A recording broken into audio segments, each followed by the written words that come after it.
Good morning, everyone. Thank you very much for joining our Shiur today, Sunday here live on Chabad of Rechavia's Facebook. And thank you again to Raya and Mordechai Meltz that are helping us deliver this video to you.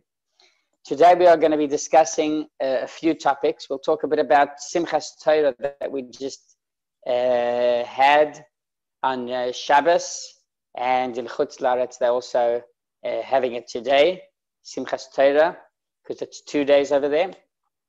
And for us also, Simchas Torah is something that we should take. There's an expression of the Frierdiker Rebbe, the previous Rebbe, Rabbi Yosef Yitzchak. He said that Simchas Torah is an opportunity to accept lots of Simcha that should last us for the entire year. So now, after this day of Simchas Torah, we should have a lot of Simcha to continue on this Be'ezrat Hashem, this coming up year. So, what is exactly Simchas Torah? We know we finish reading the Torah, and we dance around with the Torah, and we are very happy. But Chassidus asks, and many people ask this, that it should be that Simchas Torah would be by Chag HaShavuot, the day that Hashem gave us the Torah.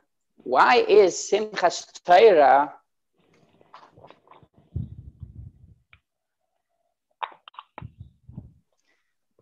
Simchas Torah in the middle of the Chagim, in the middle of right after Sukkot?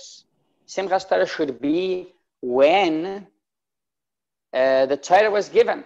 The Torah was given during Chag HaShavuot, which is pretty much 5 months before Simchas Torah.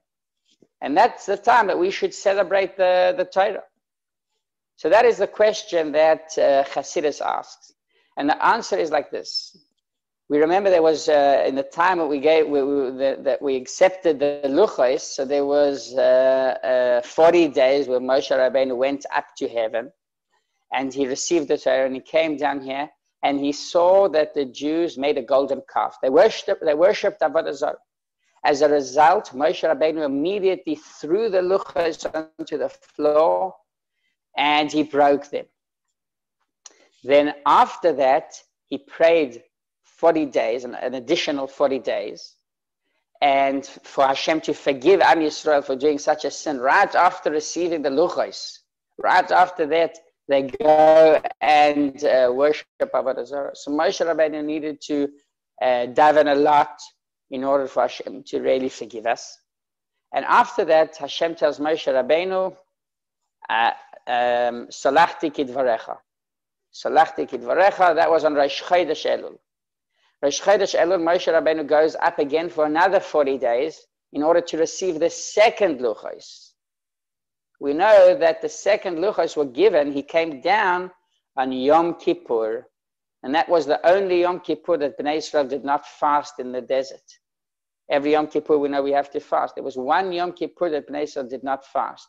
It was that time that Moshe Rabbeinu came down from the mountain after the second 40 days, then when he received the second Luchot. So what Chassidus tells us is that according to this Seder of things that happened in the time when Bnei Israel were in the desert, we decided to celebrate Simchas Torah after Yom Kippur, and not in the time of Chag HaShavuot. Because the Luchos, the first Luchos that we accepted, that we received during Chag HaShavuot, weren't complete. They were Luchos HaRishonos. They were broken. Moshe Rabbeinu broke them. So there wasn't much to be happy about. Once we received the second Luchos, which is the Luchos that we got on Yom Kippur, that's the Luchos that we are going to be celebrating. Those are the special Luchos.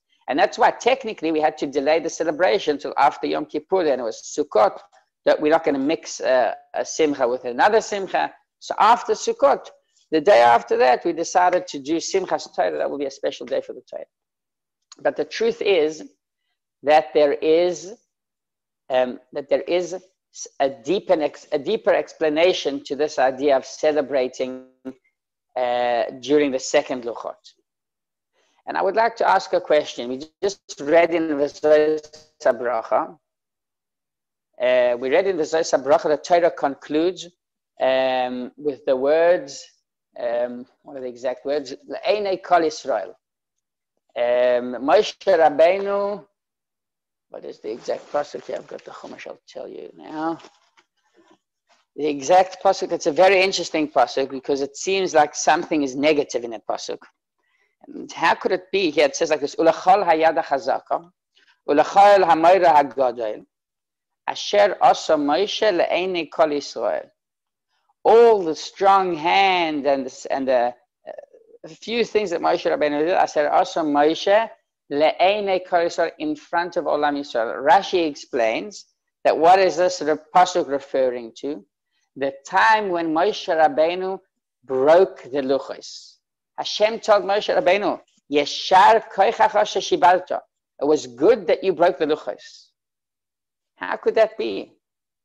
How could it be that Hashem says to Moshe Rabbeinu, it was a good thing that you broke the luchos? And how could it be that the Torah concludes the entire Sefer Dvarim, the entire Chamisha Chumshei Torah, the Torah concludes with something so bad like Moshe Rabbeinu breaking the luchos? Why is that idea hinted in the last pasuk? So Chassidus teaches us a very important lesson. Chassidus tells us like this. There's two levels in human beings. In people that serve Hashem, there are two ways. There's a way of a tzaddik that serves Hashem, a pure person, a righteous and a holy person that never sins, he never does anything wrong, he does not make mistakes. Whatever he does is directly the will of Hashem. That's type A. And this type, we can find a few people in each generation. The majority of the people belong to the second type. What is the second type? Baalei tshuva. People that return to Hashem. People that not all the time do everything perfectly. Sometimes we can make mistakes. But nevertheless, we always try and overcome these mistakes. Become better people. Ask forgiveness from Hashem. And this is the second type of the people, and the majority of the people are like that. And the truth is that we learn that from the second luchos, because the first luchos are a good comparison for people that are righteous and that are holy and that they are pure and they never sin. So for those people, the best thing would be to accept the first luchos, take the first luchos, do not sin, and continue on like that. When we got the second luchos, what Hashem was basically telling us is that I accept the idea of Baalei Tshuva. I like the idea of Baalei Tshuva. I want there to be Baalei Tshuva in the world. I don't want people to be perfect, pure, holy, people that will never make a mistake. That's the first luchos. But we are human beings, and Hashem's telling us that I can accept the idea that someone does chas v'shalom, he does a sin. I'm not saying that it's good to do a sin. But if a person does a sin, Hashem is telling us basically, okay, you can always come back to me and do tshuva. I'm here waiting for you. I want to accept you back. This is an amazing lesson. It's something it's a light for us, because this is the only way that we can actually serve Hashem. We are human beings. We are limited. We have a lot of yetzarim, these things to do, that thing to do, a lot of own wills that we want to do. And the ability to be able to return to Hashem after sinning is an amazing concept. This is the idea of the second luchot, because the second luchot are basically Baalei Tshuva, the part in Am Yisrael that sinned and came back to Hashem on Yom Kippur and received the second luchot on Yom Kippur. That's basically the idea that Chassidus teaches us about the second luchot. This is basically for us also a big lesson, that the true celebration is when we are able to overcome an obstacle, when we are able to return to Hashem. That's a true simcha. Someone that everything's easy for him, everything's natural for him, so he's a pure person, and it's very good. But there's more simcha when someone is able to overcome something that he's having difficulties with. That's why it says that There's a mashal that Hasidus brings, that when they want to make a king happy, how do they make a king happy? In those days, at least, they used to bring, what's it called? What's the word? A parrot. A parrot they used to bring that would talk, and that was advanced, knew how to talk, had quite a nice amount of words that it knew.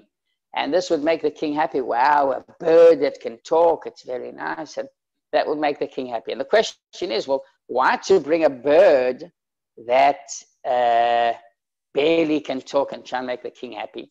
Bring a human being that that can talk with no problem, and he can say whatever you want, and that would make the king happy. The truth is that it's not, and everyone understands that it's not the same thing. When we bring a king, when we want to make the king happy, we want to bring him something special, something unique. Human beings know how to talk. That's obvious. There's nothing special about that. That's not going to make the king happy at all. He sees that all the time. What will make the king happy is if he sees a chidush.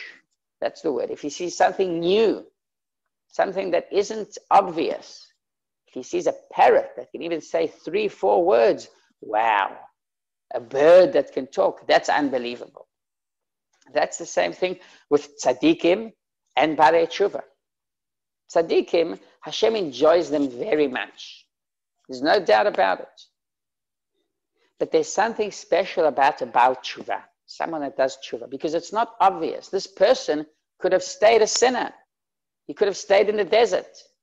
Nevertheless, he decides to overcome his Yetzer Hara and return to Hashem, come back to Hashem.